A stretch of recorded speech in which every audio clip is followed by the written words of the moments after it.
ወርቃዊ ሰላምተና እናብዘላኩም ወይውጻሕኩም ክብራትና ከመየለኩም ከመይ ትኾኑ ትግራይ ብሮድካስቲንግ ሰርቪስ TBS TV ኣብ መደብ ወርቃዊ ገጻት ኣለኹም ወርቃዊ ገጻት ዝተመረጹ ገጻት መጽሓፍቲ ናባኹም ነብለሉ ምድላውና እዩ ወርቃዊ ገጻት ኣብ ትሕቲ መምርሒ ባህልን ጠዋትን ካብ ዘሎ መደባትና ሓደ ክኸውን ከሎ ንባብ ባህሉ ዝገበረ ወለዶ ክፍጠር መጽሓፍትና ክንበቡ መጽሓፍትና ዘለው ትሕዝቶታት ድማ ኣብ ዕለታዊ ምንቅስቓስ ማሕበረሰብና ትርጉም ዘለዎ ጽልዋ ንኽፈጥሩ ወንታዊ ጽልዋ ንኽፈጥሩ ዕላማ ገይሩ ዝተቐረጸ ምድላውና እዩ ዝተፈላለዩ መጽሓፍቲ ክሳብ ሕዚ ናባኹም ተፈኒዮም ኣለዉ ወርቃዊ ገጻቶምን ጽማቕ ትሕዝቶምን ዝምልከት እንግሊዝኛ ካብ ትግራይ እውን ዝተፈላለዩ ናይ ታሪክ ናይ ፖለቲካ መጽሓፍቲ እናቕረብና ምምጻእና ዝዝከር እዩ ብዝተፈላለዩ ኣካላት ንሎሚ ሓንቲ መጽሓፍ ይሕዘልኩም መጽእ ዘለኹ ኣቤል ጉዕሼ እዛ መጽሓፍ ሕቶ ትግራይ ዝብል ርእሲ ዘለዋ ሕቶ ትግራይ ብመነጽር ክልሳ ሓሳባዊ መቓን ይብል ብተኽሊት ገብረ መስቀል ባህታ ዝተጻሕፈት መጽሓፍ እያ ኣብ 5 ምዕራፋት ዝተኸፈለ ትሕዝቶ ዘለዋ መጽሓፍ ክትኸውን ከላ ኣብ 297 ናብ 300 ዝጸጋዕ ገጻት ዝዓረፉ ትሕዝቶታት ዝሓዘት እያ እዛ መጽሓፍ ብመሰረታዊ ትሕዝቶኣ መጽሓፍ ታሪክ ፖለቲካን ማሕበረሰብን እያ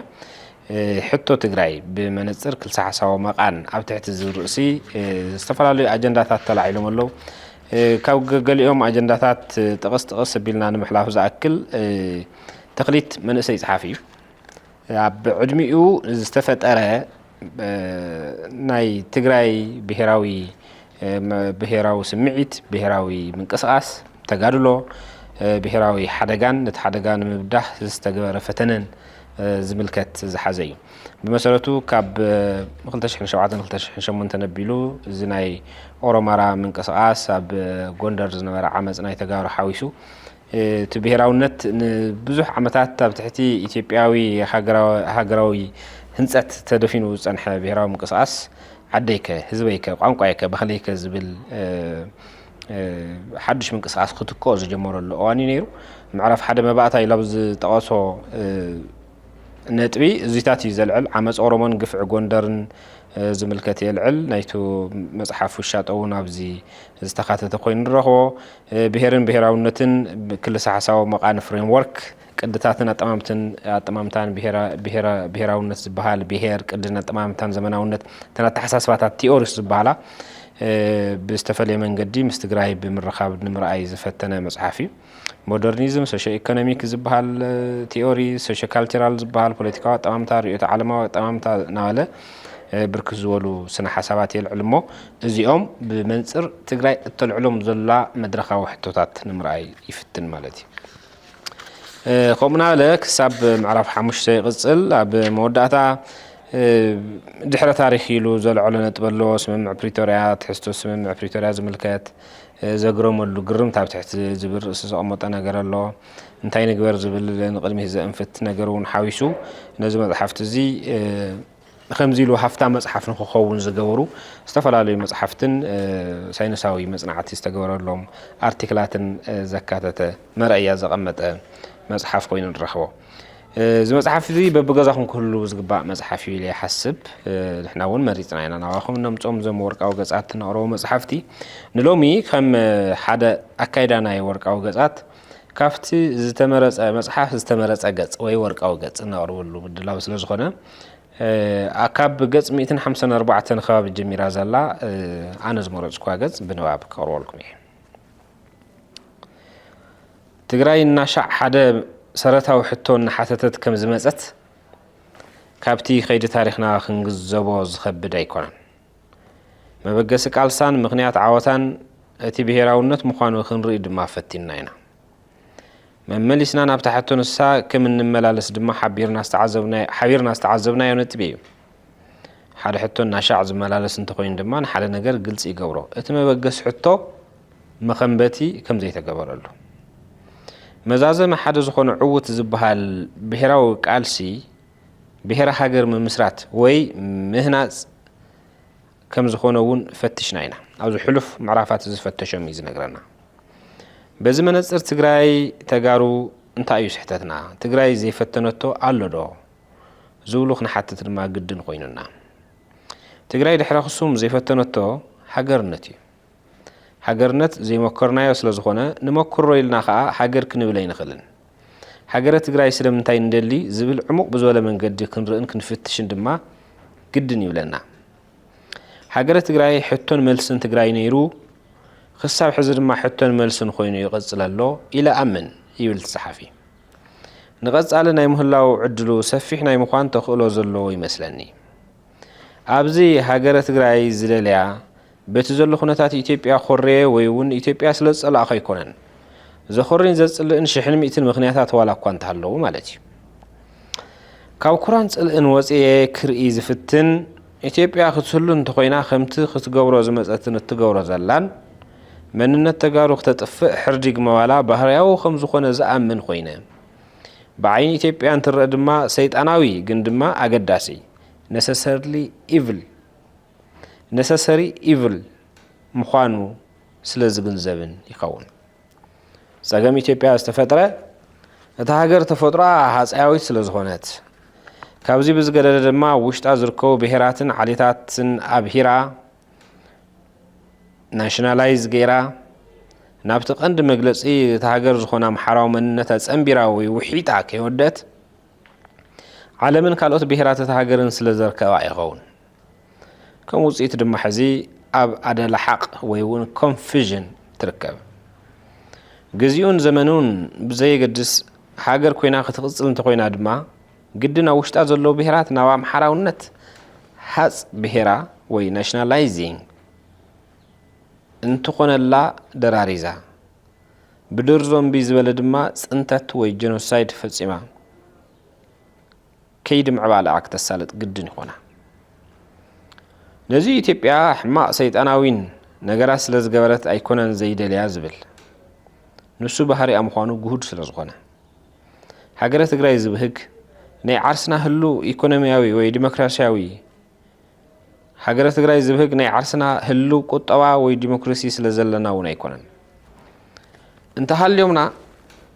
ሃገር ኮይና ንዕውቶም እቶም ሰረታዊ ባህግታት ገሊኦም ስለ ዝኾኑ ሃገር ምብሃግና ካብዚን ላዕሊ ይኸይድ ሕፅር ብዝበለ ሃገር ምምስራት ባዕልኻ ምዃን እዩ ካታላናዊት ኢቫ ፒከር ታይም ቱ ሰይ የስ ኣብ ዝብል ሓፂር ጽሑፋ ሃገር ምምስራት ዋላ ገንዘብ ዘስእን ወይ ኢኮኖሚ ዘዳኸም እንተዝኸውን እውን እየ ዝመርጾ እንተምንታይሲ ሃገር ምምስራት ኣብ ባዕልኻ ሓላፍነት ምውሳድን ከም ዓብይን ናይ ዓርሱ ዝኾነን ሰብ ምንቅስቓስ ስለ ዝኾነ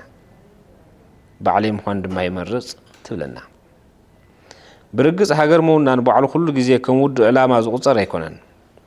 ምስ ገሊኦም ረብሓታት ምውናን ሃገር ንምፍላዩ ብዘይከኣል መልክዕ ብቐጥታ ካብ ምትሕሓዙ ዝተበገሰ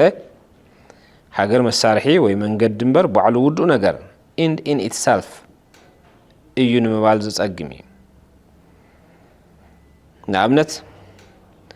ጉዳይ ትግራይ እንተልዒልና ሃገር ንመስረት እንትበሃል ሃገረ ትግራይ ትካላዊ ፍታሕ ናይ ዘመናት ሕቶ ትግራይ ስለ ዝኸውን እዩ ስለምንታይ ሲ ተጋሩ ብፍላይ ድሕሪ ምምጻእ ሃፀይ ምኒልክ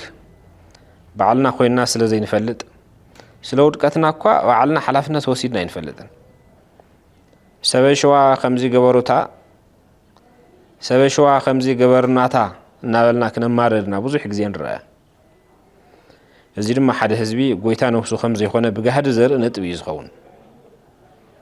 ንውድቀትካን ልምዓትካን ዓርስኻ ሓላፍነት ዘይምውሳድ ገዚፍ ውርደትን ሕፍረትን ምዃኑ ኣሚን ኢልካ ምቕባል ይደሊ ካብዚ ዕንክሊላዊ ጉዕዞ ድሕረት ድኽነትን ኩናትን ንምውፃእ ከምኡ ድማ ምእንቲ ሓለዋ መንነት ሓደ ገዚፍ ትካላዊ መሳርሒ የድልየና ኣሎ ነዚ ክምልስ ዝኽእል ብሄረ ሃገር ወይ ኔሽን ስቴት ምውናን ብርግጽ ይብል ጽሓፍ እዚ ብርግጽ ሃገር ምውናን ባዕሉ ኩሉ ግዜ ከም ውዱእ ዕላማ ዝቑፀር ኣይኮነን ምስ ገሊኦም ረብሓታት ምውናን ሃገር ንምፍላይ ብዘይከኣል መልክዕ ብቐጥታ ካብ ምትሕሓዙ ዝተበገሰ ሃገር መሳርሒ ወይ መገዲ እምበር ባዕሉ ውዱእ ነገር ኢንድ ኢን ኢትሰልፍ እዩ ንምባል ዝጸግም ይመስል ንኣብነት ጉዳይ ትግራይ እንተልዒልና ሃገር ንመስረት እንትበሃል ሃገረ ትግራይ ትካላዊ ፍታሕ ናይ ዘመናት ሕቶ ትግራይ ስለ ዝኸውን እዩ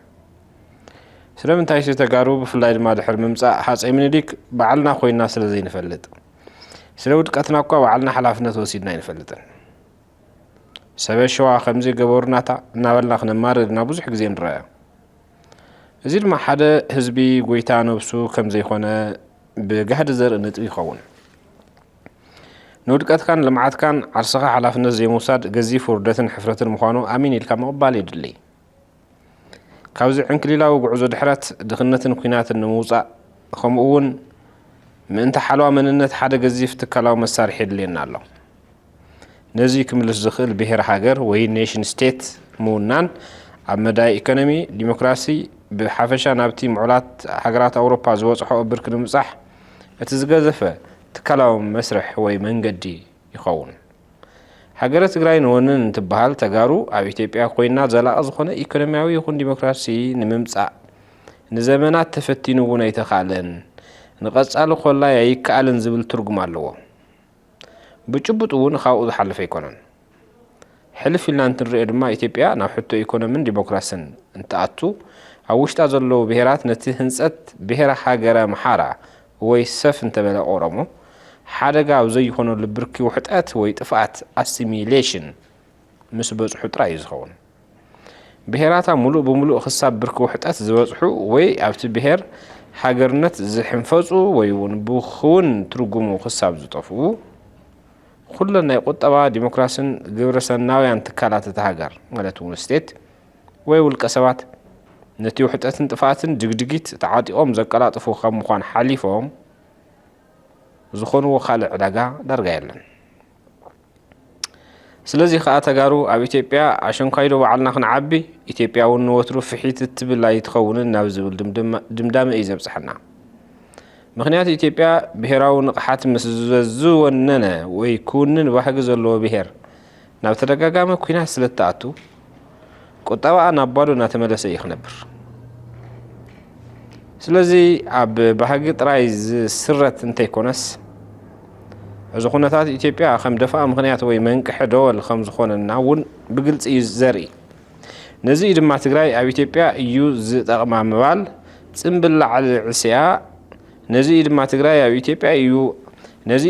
ነዚ ድማ ትግራይ ኣብ ኢትዮጵያ ምዃን እዩ ዝጠቕማ ምባል ፅምብላሊ ዕስያ ማዕኮራ ከይከደነት መሬት ከደነት ዝበሃል ኣባህላ ክዝክር ዘገድደኒ ይብል ኣብ ገጽ 156 ጸሓፊ ተኽሊት ገብረ መስቀል ባታ ሕቶ ትግራይ ብመንጽር ክልሳ ሓሳብ መቓን ኣብ 297 ገጻት ዝዓረፈ ጽሑፍ እዩ ብጣዕሚ ገዳሲ መጽሓፍ እዩ ንጸሓፊ ብርዒ ሰስን ናንበብቲ ከዓ እዚኦም ቢኩም ሓበሬታን ርድኢትን ክትረኽቡ ንዕድመኩም ወርቃዊ ገጻት እዚ ይመስል ነይሩ ኣብ ዘለኹም ሰላም